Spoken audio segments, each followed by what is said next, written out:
नमस्कार दोस्तों, मैं पारुल चौहान आप सभी का स्वागत करती हूँ आपके अपने प्यारे से परिवार रोजगार विद अंकित में। कैसे हैं आप सभी? उम्मीद करती हूँ अच्छे होंगे। मानसी, खुशबू, प्रिया, श्रुति, प्रीति, गुलशन, निर्दोष, उसके बाद रीता, अजय, रामप्रकाश, अभिषेक, नितेश, मोनिका और नितिन, अनुज, ज्योति, पूजा, सभी को मेरी तरफ से गुड आफ्टरनून, नमस्ते, राधे राधे, राम राम, शस्त्रकाल। प्यारे प्यारे बच्चों, जैसा कि आप जानते हैं कि आज के क्लास में मैंने आपको बोला था कि मैं आपको वेद पढ़ाऊंगी, ठीक है। तो आज हम वेद से ही अपना चैप्टर स्टार्ट करेंगे और जिसमें मैं आपको वेद पढ़ाऊंगी तो आपके वेद कौन कौन से होते हैं, कितने प्रकार के होते हैं, कौन सा वेद आपका ऋग्वेद में जो आपका ऋग्वैदिक काल है उसमें आया, कौन सा आपका उत्तर वैदिक काल में आया, ये सब मैं आपको बताऊंगी, ठीक है। अब देखिए यहाँ पर बेटा सिंधु घाटी सभ्यता और वैदिक सभ्यता की ऑलरेडी मैं आपको पीडीएफ दे चुकी हूँ। मतलब पीडीएफ का मतलब है कि मैं आपको ऑलरेडी वर्कशीट दे चुकी हूँ जिसमें सिंधु घाटी सभ्यता और वैदिक सभ्यता के प्रश्न हैं और उनके आंसर भी मैंने कल ग्रुप में सेंड कर दिए हैं, ठीक है। अब आगे चल सकते हैं। आगे देखिए, अगर बेटा मैं आपसे बात करती हूँ यहाँ पर आपके, सबसे पहले हम बात करेंगे वेद के बारे में, ठीक है। तो सबसे पहले जब हम वेद के बारे में बात करेंगे तो मैं आपको वेद के बारे में ही बताती हूँ। आप सबसे पहले हेडिंग देंगे वेद,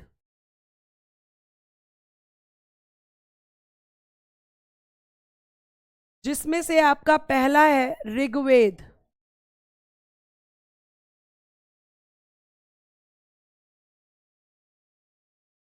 दूसरा है सामवेद,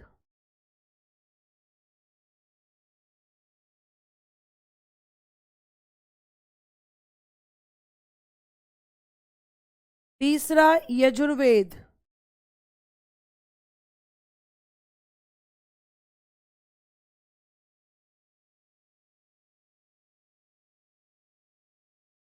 चौथा अथर्ववेद,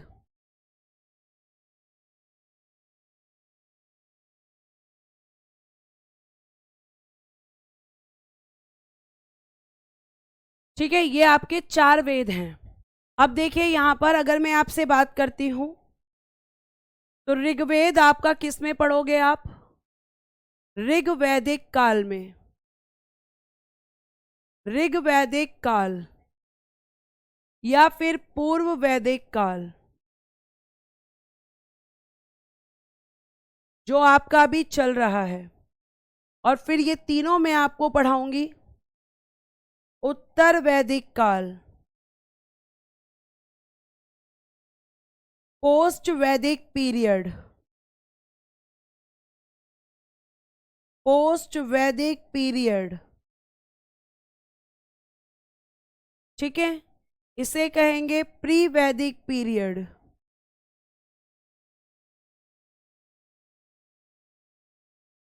यह आपका रहेगा। तो आपका जो ऋग्वेद है बेटा, इस वेद की जो रचना शुरू हुई थी, अगर मैं आपसे बोलूं तो इस वेद की जो रचना शुरू हुई थी वो आपकी ऋग्वैदिक काल में हो गई थी। और ऋग्वैदिक काल में हुई और पूरी कब होती है? उत्तर वैदिक काल में। तो आपका जो ऋग्वेद है उसकी रचना की शुरुआत कब हो गई थी? तो आप कहेंगे कि मैम उस रचना की जो शुरुआत हो गई थी वो हो गई थी ऋग्वैदिक काल में, लेकिन ऋग्वेद की रचना का पूरा कार्य कब तक हुआ? उत्तर वैदिक काल तक, ठीक है। इतनी बात अपने दिमाग में रखना। अब मैं आपसे यहां पर बता दूं बच्चे कि आपका आज का सबसे पहला वेद हम कौन सा पढ़ेंगे? तो सबसे पहला वेद हम पढ़ेंगे ऋग्वेद। ऋग्वेद हम पढ़ेंगे और ऋग्वेद की जब मैं आपसे बात करूंगी तो इसके आगे लिखेंगे सबसे पुराना वेद, सबसे पुराना वेद, ओल्डेस्ट वेदा।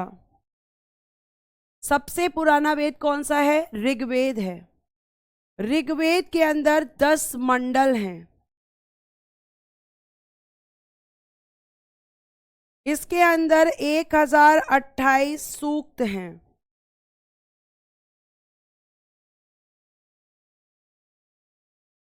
ठीक है, हाथ से ही लिखकर पढ़ाऊंगी क्योंकि आप लोगों को पीडीएफ से मैंने पढ़ाया है, लेकिन आप लोग सेटिस्फाइड नहीं हैं, तो मेरे को सिर्फ पढ़ाना नहीं है, आप लोगों का सेटिस्फेक्शन भी मेरे लिए ज़रूरी है। और आपको लगता है कि नहीं, हाथ से पढ़ाकर कुछ अलग बात हो जाएगी, तो मैं हाथ से ही लिखकर आपको पढ़ाऊंगी। ठीक है, जैसा आपको सेटिस्फेक्शन मिले। सागर बेटा वो रिकॉर्डेड फॉर्म में है, आपकी क्लास अटक गई थी, जहां से अटकी थी उसको दोबारा मैंने पढ़ाया था। आप इतना गुस्सा मत करिए, पूरी की पूरी क्लास हुई है, जितनी देर की क्लास अटकी थी उतना मैंने एक्स्ट्रा आपको पढ़ाया था। ठीक है, अब ये मुझसे बिल्कुल मत बोलो कि टाइम ज्यादा लगेगा या ये, क्योंकि मैं आपकी सारी चीजें पूरी करने की मैंने पूरी तरीके से कोशिश की है। लेकिन आप लोग इतना नेगेटिव कमेंट करते हो, इतना नेगेटिव कमेंट करते हो कि आप लोगों को मैं बता भी नहीं सकती कि बच्चे क्या क्या बोलते हैं। ठीक है, तो मैं अब पीडीएफ आपको केवल दूंगी, आप पीडीएफ से केवल पढ़ सकते हो। जैसे कि ऐसा नहीं है कि यही है, ये आपकी पीडीएफ भी है मेरे पास, ये मैं आपको दे दूंगी, लेकिन हाथ से लिखकर पढ़ाऊंगी। ठीक है, मैं आपके देखो दीवान बैच में पढ़ा रही हूँ, यूपी कांस्टेबल वाले बच्चों को बिल्कुल पीडीएफ से पढ़ रहे हैं और हर एक क्वेश्चन आराम से कर रहे हैं।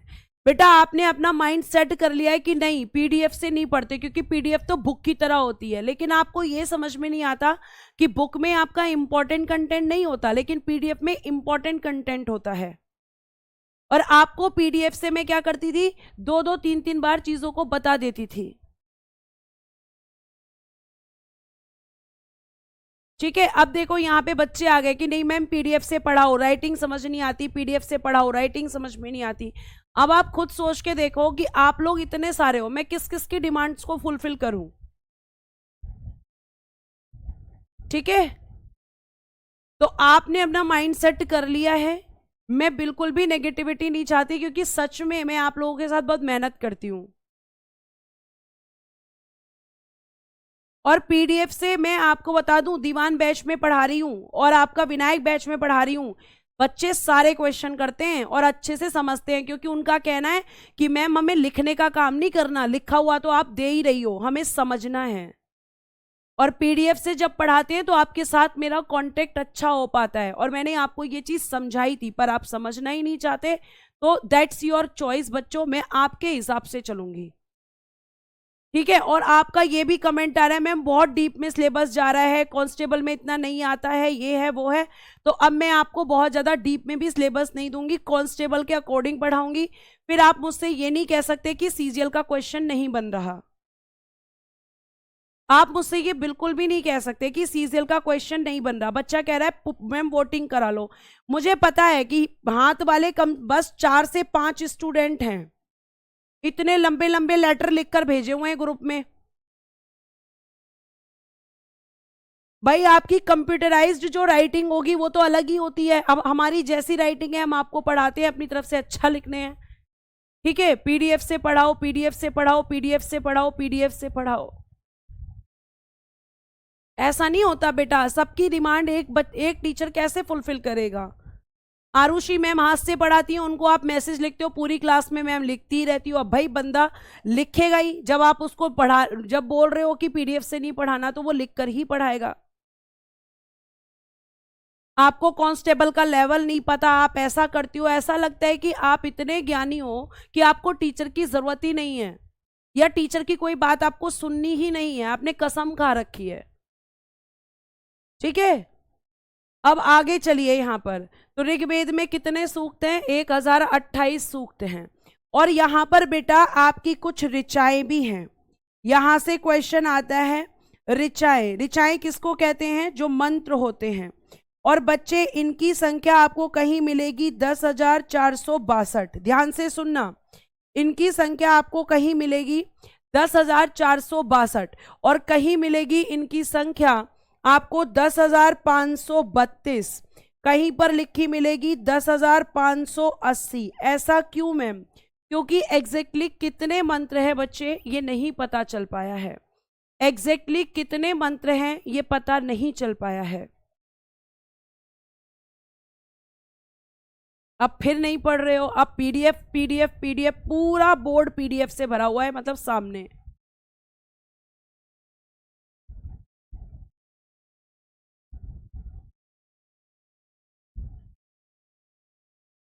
बेटा मैं आपको सारी चीजें क्लास में ही याद करवा देती थी, पीडीएफ से समझाती थी, आपसे क्वेश्चन पूछती थी, आपका कंटेंट साथ के साथ तैयार होता था। आपको खुद नहीं पता है कि आपको उस पीडीएफ से पढ़ने से कितना फायदा था। लेकिन जब आप समझना ही नहीं चाहते, आप इतना नेगेटिव लिखोगे, तो बताओ फिर हम क्या करें।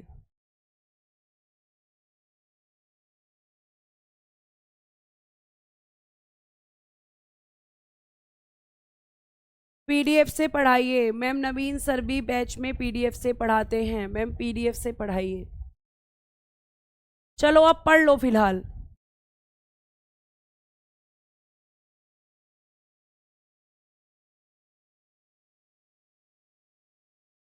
अब देखिए, तो यहाँ पे क्यों ऐसा है मैम, क्योंकि बेटा कंफर्मेशन नहीं है कि एग्जैक्टली कितने इसमें आपके मंत्र हैं। तो ये आपका लूसेंट में दे रखा है और ये आपके ऑथेंटिक बुक्स में डेटा दे रखा है। तीनों मैंने आपको बता दिए, क्योंकि अगर मैं ये लिखवाऊंगी तो आप ये पढ़कर आ जाओगे, ये लिखवाऊंगी तो ये पढ़कर आ जाओगे, इसलिए मैंने आपको बताया कि इनका दे रखा है मंत्रों की संख्या। मैम हम क्या करें, हम क्या करें? तो आपको बेटा अकॉर्डिंग टू क्वेश्चन आंसर करना है, ठीक है। अब आगे देखिए बच्चे, अगर मैं आगे आपसे बात करती हूं तो आपके ऋग्वेद के अंदर शब्द कितने हैं, मतलब वर्ड्स कितने हैं, शब्द कितने हैं आपके ऋग्वेद में, वर्ड्स कितने हैं? तो आप कहोगे मैम 1.5 लैक्स,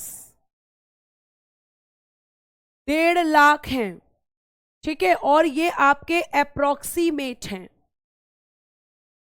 अप्रोक्सीमेटली, मतलब लगभग इतने शब्द आपको किस में देखने के लिए मिलेंगे, ऋग्वेद के अंदर, ठीक है। उसके बाद में बच्चे अगर मैं आपसे बात करती हूं तो आप क्या करोगे? पिंकी मैंने ऋग्वेद नहीं पढ़ाया है, मैंने ऋग्वैदिक काल पढ़ाया है बेटा, दोनों में डिफरेंस है। ऋग्वेद एक वेद है और ऋग्वैदिक काल एक काल है, ठीक है। ऋग्वैदिक काल क्या है, एक काल है बेटा। आगे आ जाइए, यहां पर अगर मैं आपसे बात करती हूं तो आपका इसमें कितने शब्द हैं, तो आप कहोगे कि मैम इसके अंदर अप्रोक्सीमेटली 1.5 लाख शब्द हैं। आगे आइए, अगर मैं आगे प्यारे बच्चे बात करती हूं तो जो ऋग्वेद को पढ़ने वाला होता है, पढ़ने वाला, जैसे आप किताबें पढ़ते हो ऐसे ही बेटा वेद भी पढ़े जाते हैं।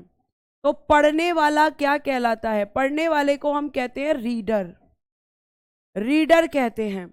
और ये आपका कहलाता है या तो होत्र या फिर बेटा होता, होत्र या होता, ये आपका रीडर होता है जो ऋग्वेद को पढ़ता है।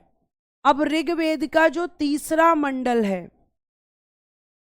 ठीक है, इंग्लिश में क्या कहेंगे, मंडल ही कहेंगे, ये आपका इसमें क्या है, तो बच्चे इसमें आपका गायत्री मंत्र है, गायत्री मंत्र,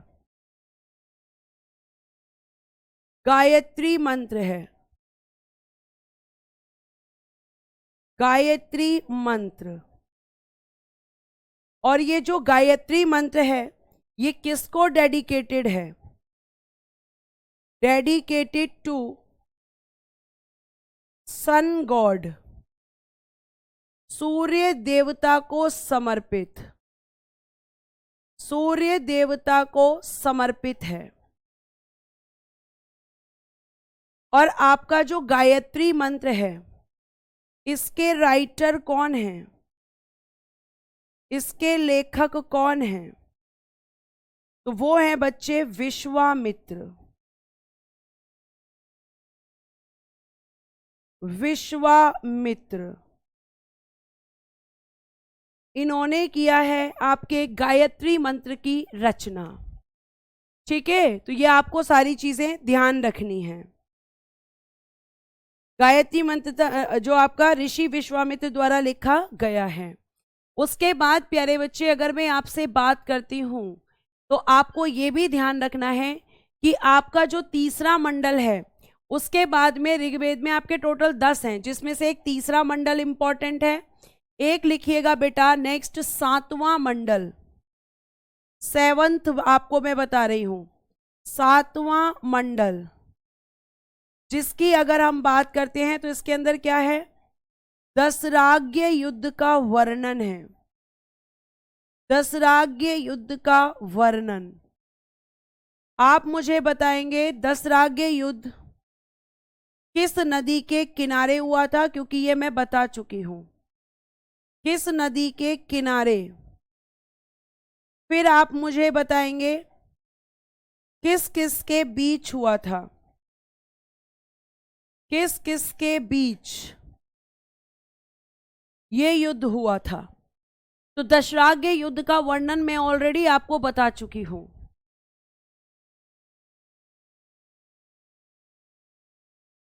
ठीक है, सारे मंडल नहीं आते अल्पा, जो इंपॉर्टेंट है वही मैं आपको बताऊंगी। बहुत बढ़िया सुमित, आपने बिल्कुल सही बोला है कि दशराज्य युद्ध मैम जो है वो हुआ था परुष्णी यानी रावी नदी के तट पर। परुष्णी यानी कि रावी, किस किस के बीच में, तो मैम आर्यों के राजा सुदास, आर्यों के राजा सुदास वर्सेस 10 भारतीय राजा, 10 भारतीय राजा, 10 इंडियन किंग्स। और इनका जो अगर हम बात करते हैं तो जो आपके 10 राजा थे, इनका साथ किसने दिया था, तो आप कहोगे ऋषि वशिष्ठ ने इनका साथ दिया था। किसने साथ दिया था इन 10 भारतीय राजाओं का, तो आप कहोगे, क्वेश्चन पूछा जाता है, ऋषि वशिष्ठ ने साथ दिया था। ऋषि वशिष्ठ, इन्होंने क्या किया था, इन्होंने यहां पर इनको जो है इसमें सपोर्ट किया था। इतनी बात सही है बच्चे। तो आप ध्यान रखेंगे कि मैम यहां पर, हाँ बेटा, आर्यों और द्रविड़, तो जो ये भारतीय राजा हैं इनको द्रविड़ ही कहा गया था। मैंने बताया तो था, द्रविड़ मतलब काले और काले मतलब भारतीय। और आपको मैंने ये भी बताया था बच्चे कि इस युद्ध में किसकी जीत हुई थी, तो आपके राजा सुदास, किंग सुदास, जो कि कौन थे, किंग ऑफ आर्यंस थे, आर्यों के राजा थे। ठीक है, ये आपको ध्यान रखना है। तो ये आपका किस में, ये क्वेश्चन पूछा जाता है कि ऋग्वेद के किस मंडल में इसका वर्णन है, कहां पर इसके बारे में डिस्कशन किया गया है, तो डिस्कशन किया गया है ऋग्वेद के 7वें मंडल में। जीता कौन था यश, आपको पहले भी बताया था बेटा।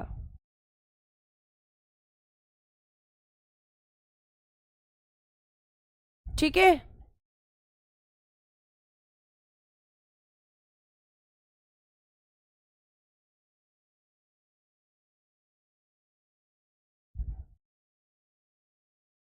मैम भारतीय राजा या फिर सिंधु, अरे भैया सिंधु सभ्यता द्रविड़ ने ही तो बनाई थी, और द्रविड़ कौन थे, भारतीय थे।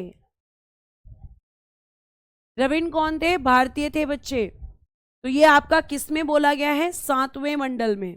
अब अगर मैं आपसे बात करूं तो आपको मैं ये भी बता दूं बच्चे कि आपका ऋग्वेद का जो 8वां मंडल है, 8वां मंडल, इसमें आपकी क्या है, हस्तलिखित रचनाएं, हस्तलिखित रचना, जिन्हें खिल कहा जाता है, जिन्हें खिल कहा जाता है। ठीक है, इसमें क्या है, तो हस्तलिखित रचना प्यारे बच्चों, जिन्हें खिल कहा जाता है, आप लिखेंगे यहां पर आपका, 1 मिनट, तीसरे के बाद चौथा मंडल रह गया है, कोई बात नहीं, आप उसको नीचे भी लिख सकते हो, कोई बहुत ज्यादा फर्क नहीं पड़ता। हस्तलिखित रचनाएं जिन्हें खिल कहा जाता है, तो लिखिएगा हैंड रिटन कंपोजिशन कॉल्ड खिल,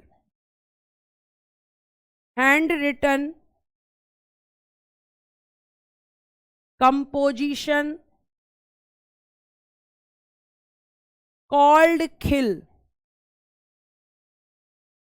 कॉल्ड खिल, क्या कहा जाता है बच्चे, इन्हें खिल कहा जाता है।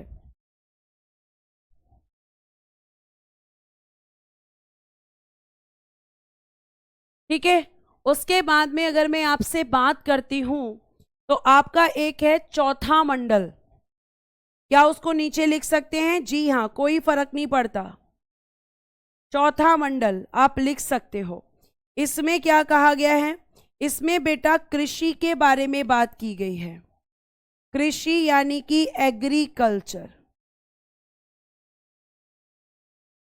एग्रीकल्चर के बारे में बात की गई है। और इसमें जब एग्रीकल्चर के बारे में बात की गई है तो इसमें किसका पता चलता है? पृथुवेन्यू, पुरुष के बारे में पता चलता है, पुरुष के बारे में पता चलता है। अब पृथुवेन्यू कौन था? तो पृथुवेन्यू भारत का पहला कृषि इंजीनियर, भारत का पहला कृषि इंजीनियर, पहला कृषि इंजीनियर यही था। तो क्या लिखेंगे? India's first agricultural engineer, India's first agricultural engineer.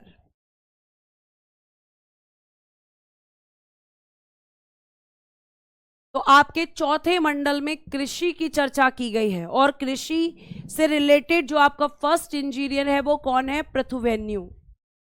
Rinku, English में जो आपके जो हार्ड वर्ड हैं वो मैं लिख रही हूं, जितने भी हैं।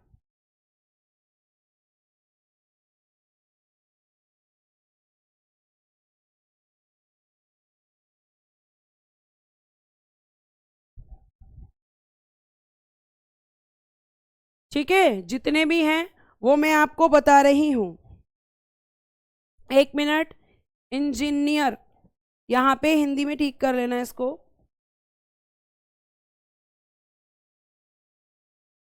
इंजीनियर, तो ये आपको ध्यान रखना है, वर्ड्स टू वर्ड इंग्लिश में नहीं लिख पाएगा बेटा हाथ से, ये पॉसिबल नहीं है। इसके लिए एक ही सॉल्यूशन है कि मैं आपको पीडीएफ दे रही हूं, इसमें वर्ड टू वर्ड आपका लिखा हुआ है,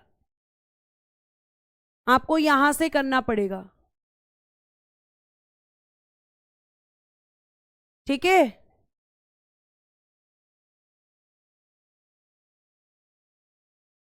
ये आपको ध्यान रखना है।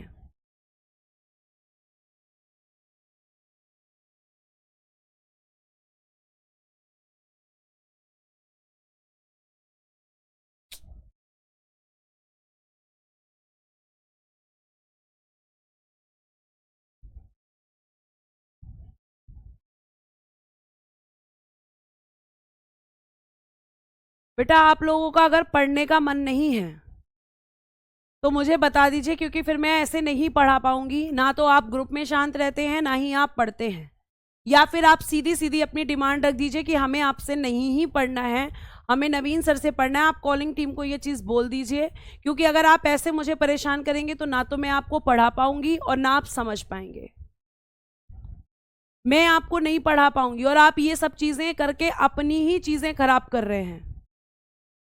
ठीक है, और यहाँ पे एक बच्चा मैसेज कर रहा है, उसको लग रहा है कि पूरी पावर हमारे हाथ में आ गई है कि अगर मैम मैं अगर मैसेज लिखूंगा ग्रुप में आपके खिलाफ तो आप रोने लग जाओगी। बहुत बढ़िया, शाबाश, तालियां बजनी चाहिए आपके लिए इस चीज के लिए।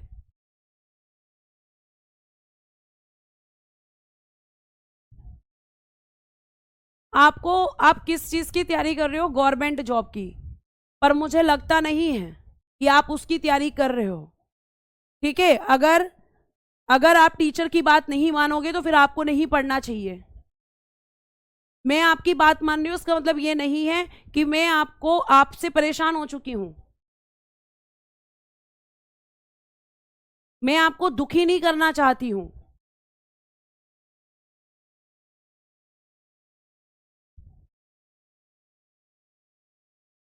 ठीक है, तो ये 7वां मंडल आपका मैंने बताया, फिर बच्चे मैंने आपको 8वां मंडल बताया, फिर मैंने आपको चौथा मंडल बताया। ठीक है। उसके बाद में अब आपका और कौन सा मंडल आपका इंपॉर्टेंट है, तो बेटा 9th वाला इंपॉर्टेंट है, 9वां मंडल।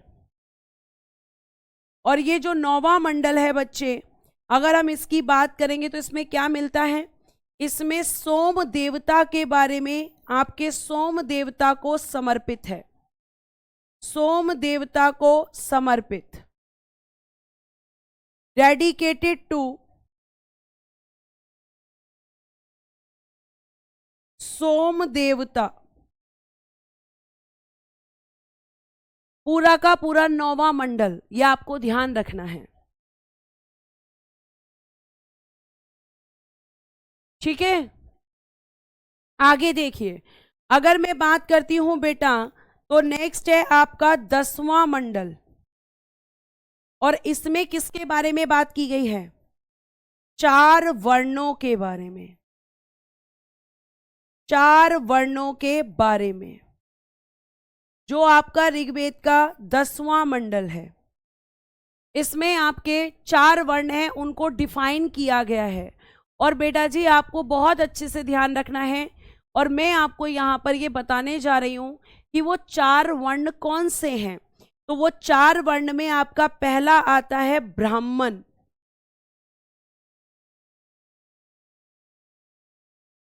ब्राह्मण, दूसरा आता है क्षत्रिय, तीसरा आता है वैश्य, और चौथा आता है शूद्र। इन 4 वर्णों का उल्लेख बच्चे किसमें किया गया है, ऋग्वेद के 10वें मंडल में किया गया है,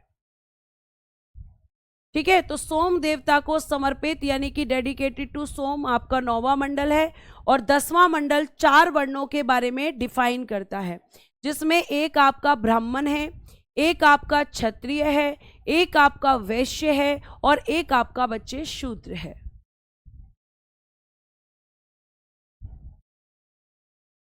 ठीक है, ये आपको बहुत अच्छे से ध्यान रखना है,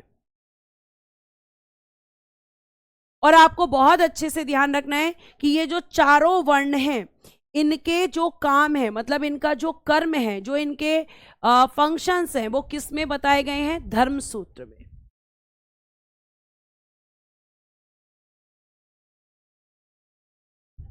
ठीक है, तो आप कहोगे कि मैम किस में बताए गए हैं इन चारों के काम, तो बेटा जी देखिए यहां पर आपके 4 वर्ण हैं, जिसमें ब्राह्मण, क्षत्रिय, वैश्य और शूद्र हैं, ठीक है, शूद्र हैं।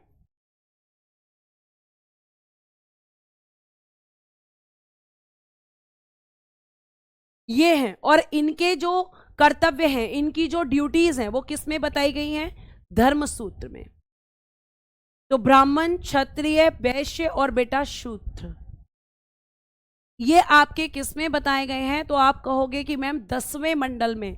और प्यारे बच्चे यहां पर आपका जो ये डिसाइड किया जा रहा है कि कौन ब्राह्मण होगा, कौन क्षत्रिय, कौन वैश्य, कौन शूद्र, तो ये इनके कर्म के बेस पर किया जा रहा है, मतलब जो ये कर्म कर रहे हैं उस आधार पर। यहाँ पे जो वर्ण व्यवस्था है, यहाँ पे जो कास्ट सिस्टम है, अभी तक मैंने आपको लिखवाया था कि ऋग वैदिक काल में जो कास्ट सिस्टम चलता है वो कैसा चलता है, तो आप कहोगे कि मैम ऋग्वेद में जो कास्ट सिस्टम चलता है ना, वो चलता है हमारा कर्म के आधार पर, क्योंकि कास्ट सिस्टम जन्म के आधार पे होगा उत्तर वैदिक काल में।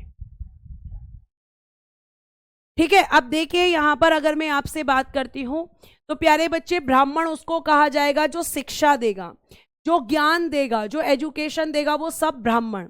जो रक्षा करेगा वो क्षत्रिय, जो रक्षा करेगा वो क्षत्रिय, जो व्यापार करेगा, जो ट्रेड करेगा वो वैश्य, और जो आपका शूद्र, वो जो आपका कारीगर, मतलब जो इन तीनों की सेवा करेगा, वो आपका शूद्र है। तो बेटा जी आपको ध्यान रखना है कि इनकी जो ड्यूटीज हैं उसके अकॉर्डिंग ये लोग ब्राह्मण, क्षत्रिय, वैश्य और शूद्र बनेंगे। लेकिन जब उत्तर वैदिक काल आएगा तो क्या हो जाएगा, ब्राह्मण के घर में पैदा होगा तो ब्राह्मण, क्षत्रिय के घर में पैदा होगा तो क्षत्रिय। लेकिन यहाँ पे क्या है, यहाँ पे आप कहेंगे कि मैम अकॉर्डिंग टू वर्क है, अकॉर्डिंग टू वर्क मैम यहाँ पर है। यानी काम के हिसाब से आपकी जो वर्ण व्यवस्था है वो डिसाइड की जाएगी। कोई भी व्यक्ति हो जो रक्षा कर रहा है वो क्षत्रिय है, कोई भी व्यक्ति हो जो पढ़ा रहा है वो ब्राह्मण, कोई भी व्यक्ति हो जो व्यापार कर रहा है वो वैश्य है, कोई भी व्यक्ति जो इन तीनों की सेवा कर रहा है वो शूद्र है। ठीक है, ये आपको ध्यान रखना है, ये आपको बहुत अच्छे से ध्यान रखना है बच्चे। तो ये आपका 8वां मंडल है और 10वां मंडल है। और देखो यहां पे लिखा हुआ है, इसमें किसके बारे में बात की गई है? जाति व्यवस्था, कास्ट सिस्टम के बारे में बात की गई है। और एक चीज और सुनना, और इसी को कास्ट सिस्टम को क्या कहते हैं? चातुष्य वर्ण व्यवस्था, चातुष्य वर्ण सिस्टम। और ये जो 4 वर्ण हैं, इनमें से जो वर्ण शब्द का प्रयोग हुआ, शायद अगली स्लाइड पे लिखा भी हो, इनमें से जो वर्ण शब्द का प्रयोग हुआ है, देखो लिखा है, प्रथम बार वर्ण का उल्लेख पुरुष सूक्त में मिलता है। तो पुरुष सूक्त का संबंध किससे है बच्चे?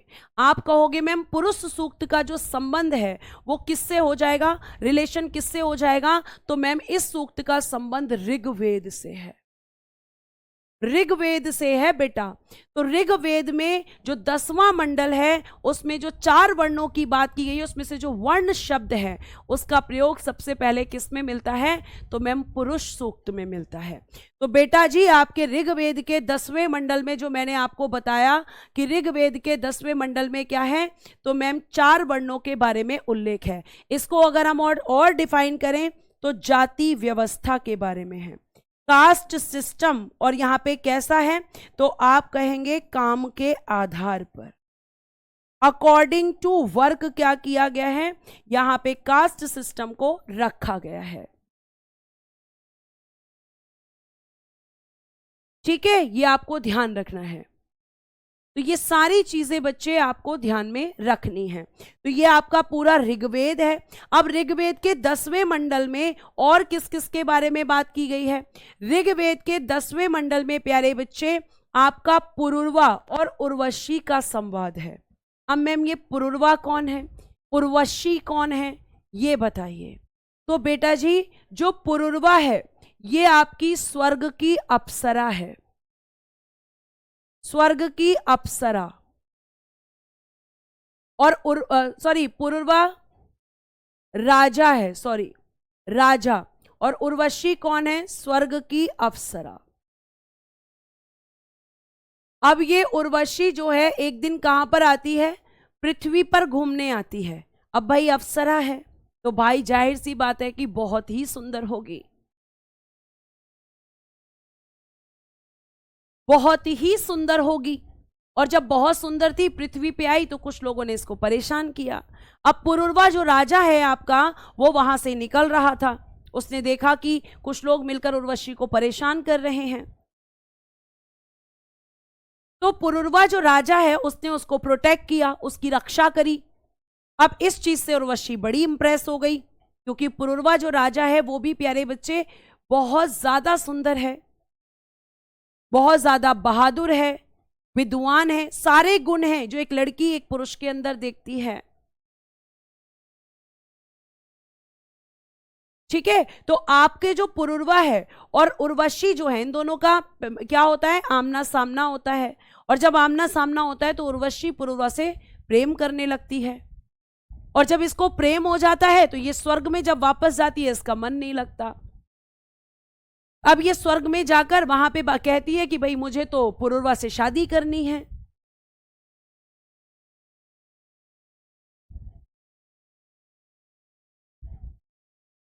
ठीक है, तो आप कहोगे बेटा कि मैम जो पुरुरवा है वो राजा है और उर्वशी अप्सरा है, और उर्वशी उससे प्यार करने लगी, और जब स्वर्गलोक गई वहां उसका मन नहीं लगा। स्वर्गलोक के लोगों ने मना किया कि नहीं शादी नहीं कर सकती, लेकिन उर्वशी किसी की बात नहीं मानती, तो इसको स्वर्ग से निकाल दिया जाता है और ये धरती पे आके पुरुरवा से शादी कर लेती है।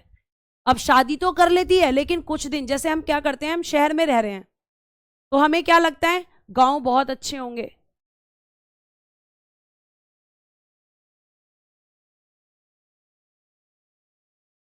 तो आप कहोगे बेटा कि यहां पर अगर हम बात करें तो जो पुरुरवा है तो उसके साथ इसने शादी तो कर ली, लेकिन अब जो स्वर्ग में फैसिलिटीज थी वो इसे यहाँ मिल नहीं रही।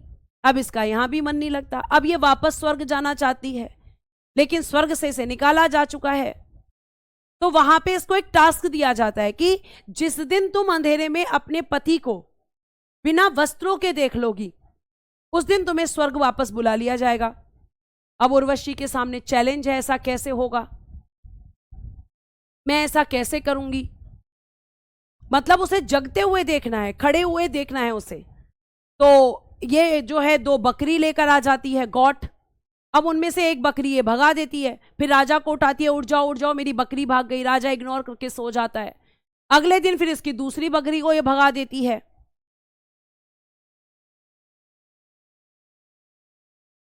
ठीक है, तो यहां पर क्या होता है, अब राजा को फिर उठाती है। अब राजा उठता है, कहता है अगर आज नहीं उठा तो फिर ये नाराज हो जाएगी। राजा उठता है, उठाती है राजा को, और फिर उसके बाद में ये उसको अंधेरे में देख लेती है।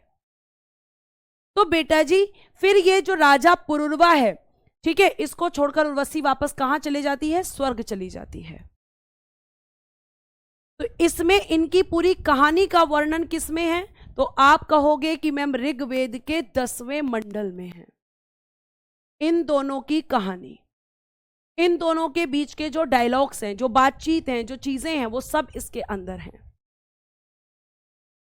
तो कहते हैं ना कि कुछ दिन, जैसे शहर वालों को गांव बहुत अच्छा लगता है, कुछ दिन लगता है, लेकिन गांव वालों को शहर बहुत अच्छा लगता है कुछ दिन, क्योंकि जिन लोगों को गांव में रहने की आदत होती है, खुले में रहने की आदत होती है ना बेटा, वो फिर शहरों के आके छोटे छोटे घरों में नहीं रह पाते।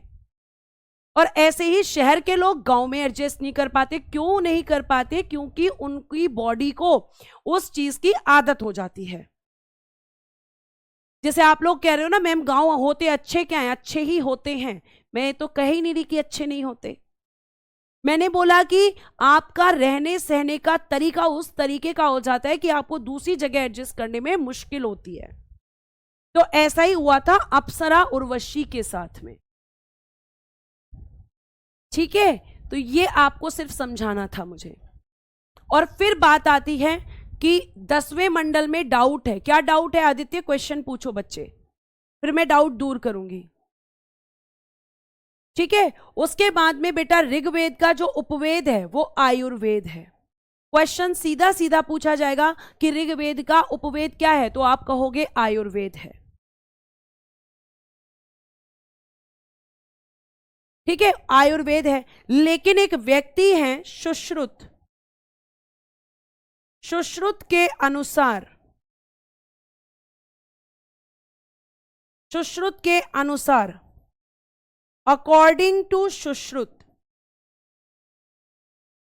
क्या कहते हैं कि आयुर्वेद, आयुर्वेद अथर्ववेद का उपवेद है। अथर्ववेद का उपवेद है। क्या ये पीडीएफ में लिखा है? जी हाँ, ये बच्चे पीडीएफ में भी लिखा है, ये लिखा है पीडीएफ में। सुश्रुत के अनुसार आयुर्वेद अथर्ववेद का उपवेद है। ये क्वेश्चन कैसे आएगा मैम?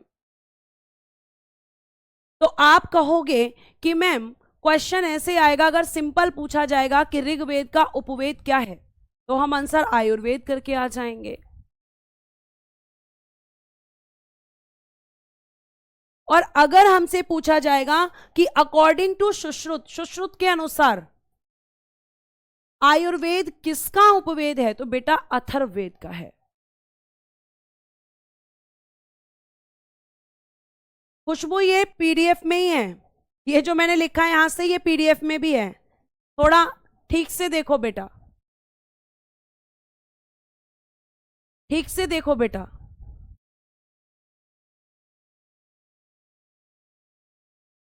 ठीक है, ये आपको ध्यान रखना है। उसके बाद अगर मैं बात करूं तो ऋग्वेद की रचना पूर्व वैदिक काल में हुई थी। कहने का मतलब है शुरू हुई थी। स्टार्टिंग कब हुई थी इसकी? ऋग वैदिक पीरियड में। और खत्म कब होगा? उत्तर वैदिक काल में। तो अब मैंने आपको पूरा ऋग्वेद पढ़ाया। ऋग्वेद में मैंने क्या क्या पढ़ाया एक बार सुन लीजिए। ऋग्वेद के बारे में बेटा मैंने आपको क्या क्या पढ़ा एक बार शॉर्ट में बता देती हूं। ऋग्वेद सबसे पुराना वेद, इसमें मैंने आपको शब्द बताए, इसमें मैंने आपको मंडल बताए, इसमें मैंने आपको सूक्त बताए। ठीक है, फिर मैंने क्या किया बेटा, फिर मैंने आपको क्या बताया, फिर मैंने आपको तीसरा मंडल बताया, चौथा मंडल बताया, सातवां बताया, आठवां बताया, नौवां बताया और 10वां बताया। ऋग्वेद के पढ़ने वाले को क्या कहते हैं ये बताया, रीडर को क्या कहते हैं। उसके बाद मैंने बेटा आपको बताया पुरुष सूक्त के बारे में, पुरुष सूक्त के बारे में बताया। ठीक है, और मैंने आपको क्या बताया, और मैंने 10वें मंडल के अंदर ही, जैसे बच्चा कंफ्यूज हो रहा है कि 10वें मंडल में तो आपने 4 वर्ण बताए हैं, तो बेटा इसमें 4 वर्ण भी हैं और राजा आपका पुरुरवा और उर्वशी की कहानी भी है, और उर्वशी इनका संवाद भी ऋग्वेद के 10वें मंडल में ही है। ये दोनों इसी में हैं। अब मुझे बेटा आप बता दीजिए कि यहां पर आपका क्या क्या है। तो आप कहोगे कि मैम ऋग्वेद सबसे पुराना वेद है। शब्द बताइए जल्दी से कितने हैं, 1.5 लाख। बहुत बढ़िया, आंसर देना शुरू कर दिया बच्चों ने। मंडल कितने हैं, 10। सूक्त कितने हैं, 1028। ऋचाएं कितनी हैं, तो ऋचाएं मैम वैसे हम मान के चलते हैं 10,532 हो सकती हैं, 10,462 हो सकती हैं, 10,580 भी हो सकती हैं। ठीक है, उसके बाद बेटा आगे मैंने आपको बताइए तीसरा मंडल किसको समर्पित है, जल्दी। चौथे मंडल में क्या है, 7वें में क्या है, 8वें में क्या है, 9 में क्या है, 10 में क्या है। जल्दी जल्दी आंसर करते चले जाइए, फिर मैं आपके नेक्स्ट वेद पर जाऊंगी, सामवेद। जल्दी जल्दी करते जाइए उत्तर। बहुत बढ़िया, बताइए तीसरे मंडल में क्या है बच्चे, छोटा छोटा बता दीजिए। हेमलता जी, बेटा आप एक ही चीज को सेट करके क्यों बैठते हो, मैंने अभी बताया, अभी मैं फिर भी कंफ्यूजन दूर करूंगी। ठीक है,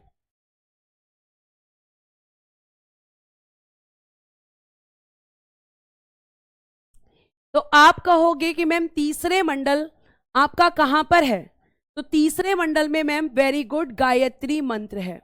अब इसी बात पे बता दो बच्चों कि इसकी रचना किसने की है, जल्दी से।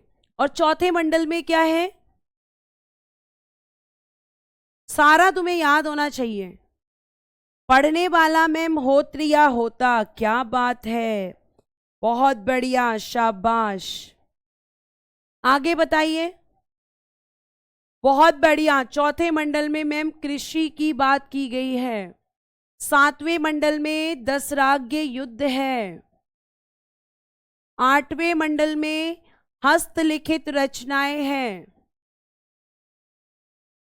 हस्तलिखित रचना है, और इनको क्या कहते हैं, खिल कहते हैं। 9वां मंडल बच्चा कह रहा है सोम देवता हैं। 10वें मंडल में मैम 4 वर्ण हैं, ब्राह्मण हैं, क्षत्रिय हैं,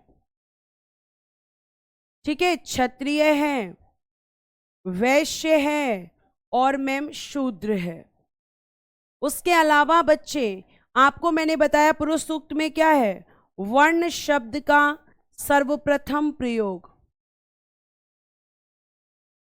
सर्वप्रथम प्रयोग ये बताया।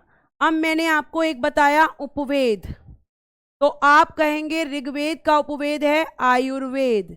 लेकिन बेटा अगर मैं आपसे इस क्वेश्चन को बदल दूं और मैं पूछूं कि सुश्रुत के अनुसार, सुश्रुत के अनुसार, वैसे तो ऋग्वेद का उपवेद क्या है, आयुर्वेद, लेकिन सुश्रुत के अनुसार किसका है, बता दो बेटा आप जल्दी से। इसी में एक बच्ची को कंफ्यूजन है, उसकी कंफ्यूजन भी दूर हो जाएगी। सुश्रुत के अनुसार किसका है बेटा, आयुर्वेद सुश्रुत के अनुसार किसका आपका वेद है, अथर्ववेद। बहुत बढ़िया। किसका है बच्चे? तो आप कहेंगे अथर्ववेद। अथर्ववेद ये है। खुशबू कह रही है नवीन सर ने तो आयुर्वेद ही बताया है। मैंने भी आयुर्वेद आपका ऋग्वेद का ही बताया है, लेकिन सुश्रुत कहते हैं कि अथर्ववेद का है। सिंपल पूछा जाए ऋग्वेद का उपवेद आयुर्वेद, पूछा जाए सुश्रुत के अनुसार आयुर्वेद किसका उपवेद है, तो अथर्ववेद का है। ठीक है, ये सारी चीजें बच्चे आपको ध्यान में रखनी है। तो ये आपका क्या था? पूरा का पूरा ऋग्वेद है। और ऋग्वेद की रचना कब हुई? पूर्व वैदिक काल में। अब आप देखिए यहां पर, अगर हम बात करते हैं पूर्व वैदिक काल की, अगर हम बात करते हैं पूर्व वैदिक काल की, तो देखिएगा यहां पर पूर्व वैदिक काल के बारे में एक चीज ध्यान रखना कि पूर्व वैदिक काल में आप लिखेंगे लोहा, इसकी खोज हो गई थी, यानी इसको डिस्कवर कर लिया गया था, खोज हो गई थी। लेकिन इसी के नीचे लिखेंगे लेकिन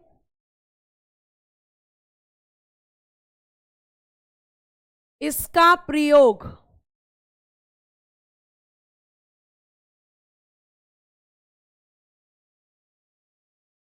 बट यूज उत्तर वैदिक काल,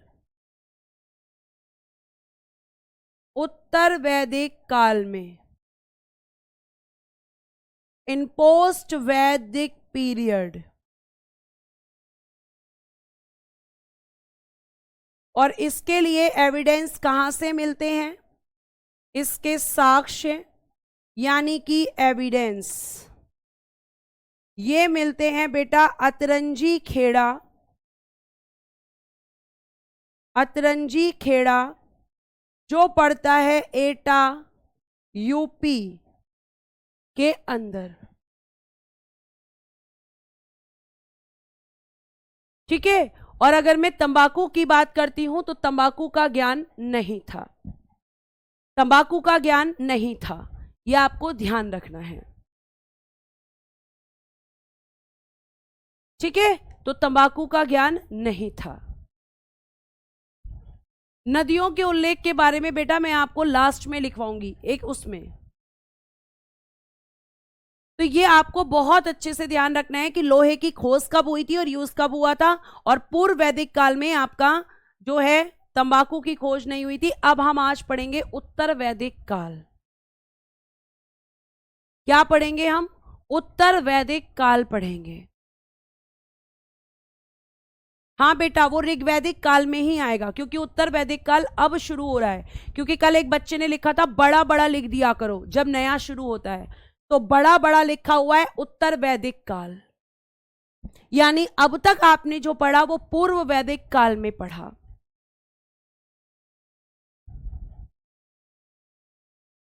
ठीक है, यह आपको ध्यान रखना है। अब उत्तर वैदिक काल में देखिए फर्स्ट लाइन क्या लिखी हुई है।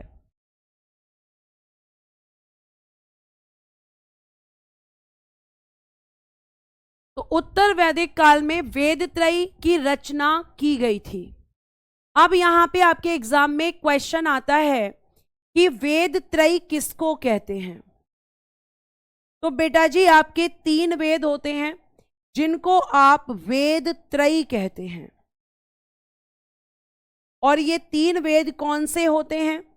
पहला होता है ऋग्वेद, दूसरा होता है सामवेद, और तीसरा होता है अथर्ववेद, सॉरी यजुर्वेद। यजुर्वेद होता है। आप कहोगे लेकिन अभी आपने बोला कि ऋग्वेद तो ऋग्वैदिक काल का है, तो मैंने ये बोला कि ऋग्वेद की जो रचना है, जो लिखने की शुरुआत, वो पूर्व वैदिक काल में हुई थी, लेकिन समाप्त कब हुआ था? उत्तर वैदिक काल में। कब हुआ था बेटा? उत्तर वैदिक काल में। अब मैं आपको बता दूं कि उत्तर वैदिक काल में जो आपके वेद त्रयी हैं वो ऋग्वेद हैं, सामवेद हैं और यजुर्वेद हैं। इंग्लिश में लिखा हुआ है। उत्तर वैदिक काल में वेद त्रयी की रचना की गई, जिसमें आपके ऋग्वेद, सामवेद और यजुर्वेद आते हैं। और इसी काल में हम पढ़ेंगे अथर्ववेद, लेकिन अथर्ववेद आपका वेद त्रयी में शामिल नहीं होता। यह आपको बहुत अच्छे से ध्यान रखना है।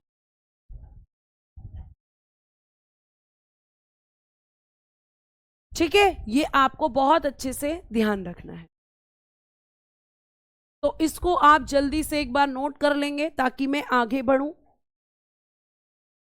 इसको शॉर्ट में लिख सकते हो, वेद त्रयी की रचना उत्तर वैदिक काल में, आप लिख सकते हो। 600 बीसी है, ठीक है, 1000 बीसी से 600 बीसी। बीसी और एडी क्या होता है बच्चे, ये मैंने आपको पहली या दूसरी क्लास में ही समझा दिया था।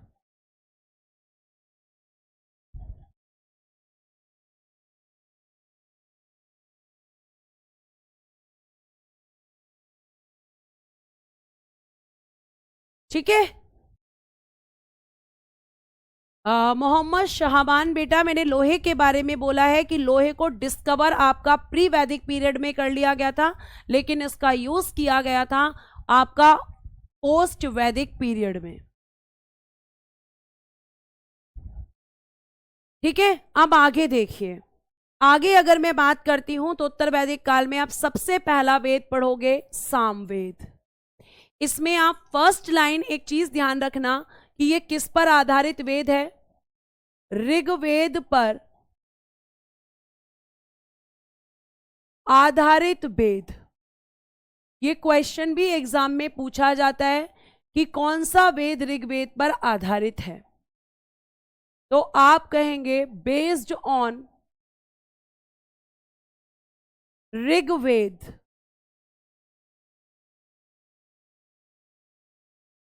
और ऋग्वेद में क्या है, तो मैम संगीत है। इसमें मैम संगीत है, तो इसीलिए इसे कहा जाता है फादर ऑफ म्यूजिक, इसीलिए इसे कहा जाता है संगीत का जनक।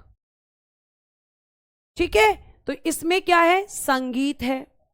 इसमें स्वरों का पहला प्रयोग सामवेद में हुआ। अब ये स्वर कौन से हैं मैम, स्वर कौन से हैं, the first use of swaras in the Samaveda, तो आप कहोगे सा, ठीक है, सा, रे, गा, मा, पा, धा, नी, सारे गामा पाधानी, ये वाले स्वर संगीत के स्वर, तो इनका यूज पहली बार किस में हुआ, सामवेद में हुआ। ठीक है, और सामवेद को जो पढ़ने वाला होता है उसे क्या कहते हैं, उद्गाता या उद्रात। जैसे आपका ऋग्वेद को जो पढ़ता है वो होत्रिया होता, सामवेद को जो पढ़ता है वो आपका कौन होगा, उद्गाता या उद्रात।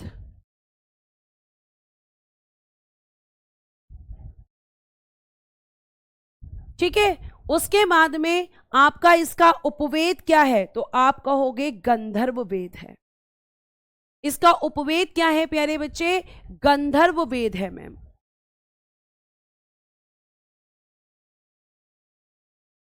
ठीक, तो आप इसको जल्दी से नोट करें, यहां तक फटाफट नोट करें, नोट करने का टाइम आपको दिया जाएगा। नहीं आर्यन, मैं किसी से भी गुस्सा नहीं हूं, आप ऐसा ना सोचें। और आज आपके नोट्स के बारे में भी एक चीज बताऊंगी मैं आपको क्लास के एंड में, जब मैं क्लास एंड करूंगी तो नोट्स के बारे में आज आपको बताऊंगी।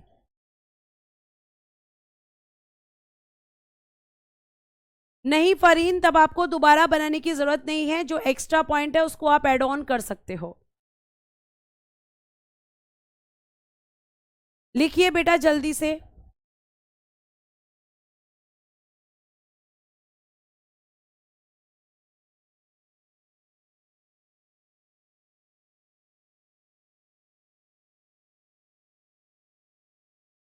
ठीक है, लिख लीजिए बेटा। यहां तक बातें आ गई, समझ आ गई, आगे आइए। आगे बच्चा आपका एक नया वेद आता है जिसको आप कहते हो यजुर्वेद, यजुर्वेद कहते हो। और बेटा जी मैं आपको बता दूं, आपने हमेशा सुना होगा कि मैम यजुर्वेद के अंदर यज्ञ की बात है। यज्ञ मतलब जो पूजा पाठ हम घर के अंदर करते हैं उसमें हवन होता है, तो उसके बारे में बात की गई है। तो आपका बेटा इसमें यज्ञ की बात है और यज्ञ के साथ साथ इसमें लिखिएगा बलि की भी बात है।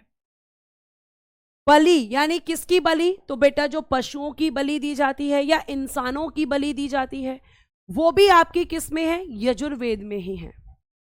तो इन दोनों से रिलेटेड जो रिचुअल्स हैं वो आपके यजुर्वेद के अंदर हैं, यज्ञ और बलि। क्योंकि बलि को भी पहले पूजा पाठ का एक हिस्सा माना जाता था, और आज भी ऐसी बहुत सारी जगह मिल जाएंगी जहां पर ये बलि अभी भी दी जाती है।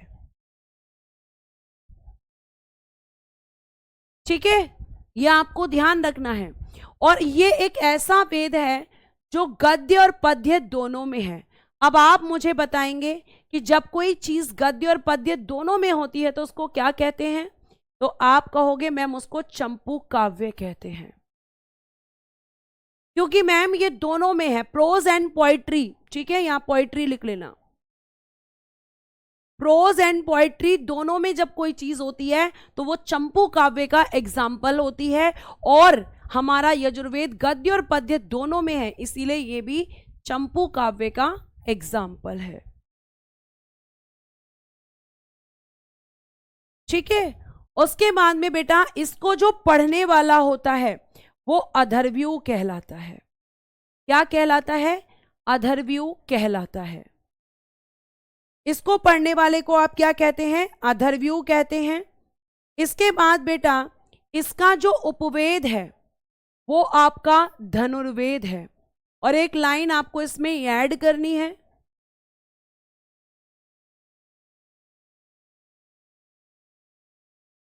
एक लाइन इसमें आपको ऐड करनी है, लास्ट लिखवा रही हूं ये। यजुर्वेद जो है, यजुर्वेद की 2 शाखाएं हैं,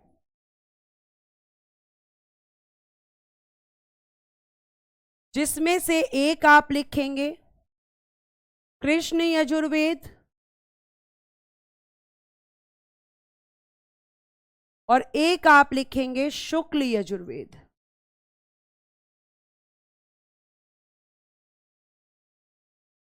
कृष्ण यजुर्वेद और शुक्ल यजुर्वेद।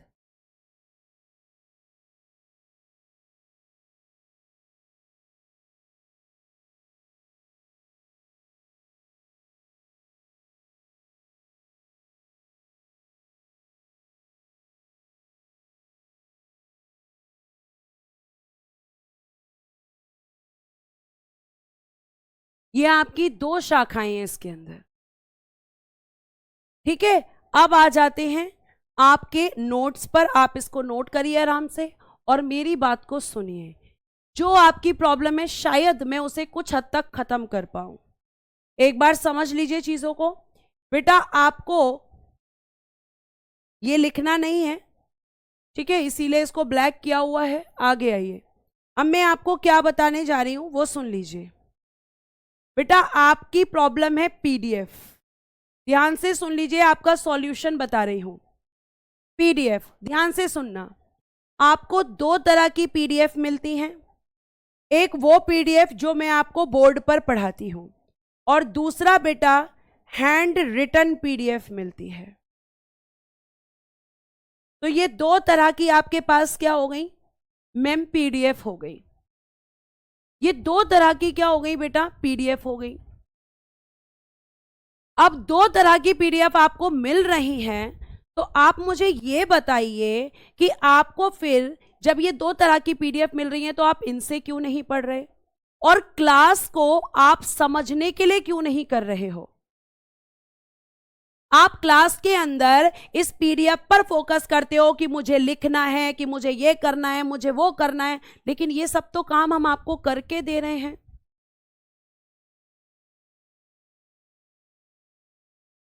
ये काम जब हम आपके लिए कर रहे हैं तो आप क्यों कर रहे हो ये चीजें? आपको केवल किस पे फोकस करना है? पढ़ने पर और रिवीजन पे, क्योंकि सबसे ज्यादा आपका कमेंट है कि हमें इन सब के चक्कर में रिवीजन का टाइम नहीं मिलता। तो मत करो ना ये फालतू की मेहनत, मेहनत पढ़ने पर कर लो। मैम फिर पीडीएफ चली जाएंगी, पीडीएफ का प्रिंट आउट निकलवा लो। स्मार्ट वर्क करो, और जो टाइम तुम लिखने में निकालते हो ना, उसकी जगह पर क्वेश्चन की प्रैक्टिस करो। ऐसा 10 दिन करके देख लो। अगर आपको रिजल्ट बेहतर ना मिले तो बोल देना मैम आपने गलत बोला है।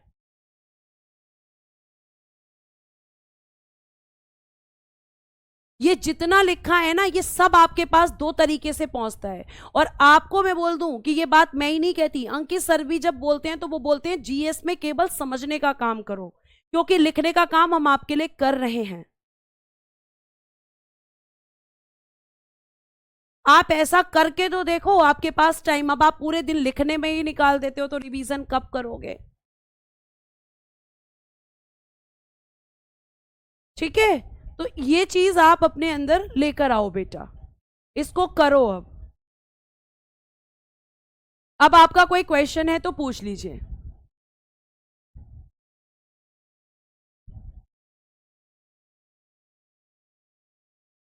कोई क्वेश्चन है? अब कोई नहीं पूछेगा। अब मैं पूछ रही हूं कोई क्वेश्चन है तो कोई नहीं पूछेगा।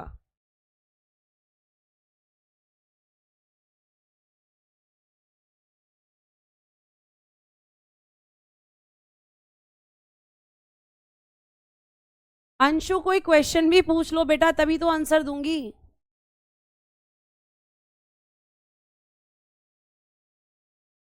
ठीक है, और मैं आपको प्रैक्टिस जो है ना, प्रैक्टिस ये खत्म होते ही प्रैक्टिस सेट दे दूंगी। और चलो, तो आज के लिए इतना ही। धन्यवाद, bye bye, take care and good day everyone. जय हिंद, जय भारत। हंसते रहें, मुस्कुराते रहें और हमेशा खुश रहें।